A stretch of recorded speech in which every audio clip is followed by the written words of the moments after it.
Assalamu alaikum, bienvenue à tous. Un jour, un homme s'est rendu auprès du prophète alayhi salatu wassalam, et il lui a dit « Apprends-moi quelque chose et sois concis ». Alors le prophète alayhi salatu wassalam, lui a donné 3 conseils. Premièrement, lorsque tu te lèves dans ta prière, prie la prière de celui qui fait ses adieux. Deuxièmement, ne prononce pas une parole pour laquelle tu devras t'excuser. Troisièmement, désespère de ce qui se trouve dans les mains des gens.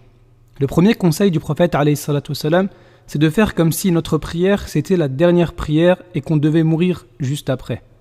Le deuxième conseil du prophète alayhi salatu wassalam, c'est de faire attention à ce qu'on dit, maîtriser sa langue face à la médisance et à la calomnie, car la grande majorité des disputes et des conflits viennent de ce qui a été dit. Troisième conseil du prophète alayhi salatu wassalam, ne pas donner d'importance à ce que possèdent les gens et ne pas rechercher à l'obtenir. Le premier conseil du prophète alayhi salatu wassalam est très important. Et si on applique ce premier conseil, automatiquement on va appliquer les 2 autres. Car une personne qui prie en sachant que c'est sa dernière prière, elle va prier avec un maximum de concentration.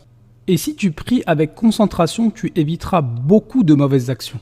Par exemple, lorsque tu pries et que tu récites Surat al-Fatiha, lorsque tu dis « Alhamdulillahi Rabbil Alamin », tu sais qu'Allah, c'est lui le Seigneur de l'univers, que c'est en lui que tu dois placer ta confiance, que la subsistance et les biens viennent de lui, et donc tu pourras ne pas donner d'importance à ce que possèdent les gens.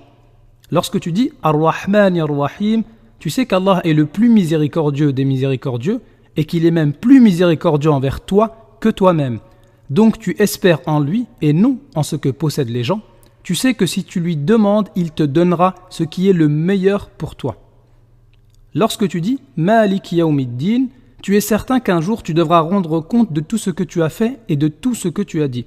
Donc tu feras très attention à toutes les paroles qui sortent de ta bouche. Tu feras le maximum pour parler en bien et de la meilleure manière, sinon tu devras te taire.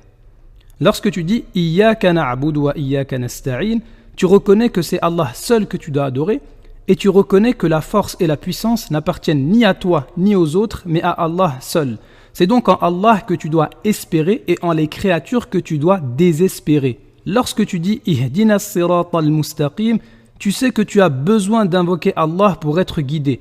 Et si tu as besoin de demander à Allah chaque jour, dans chaque prière, dans chaque raka'a, d'être guidé, tu vas te préoccuper de tes défauts avant ceux des autres. Tu n'auras pas le temps de parler sur les gens, tu n'auras pas le temps de convoiter les biens des gens.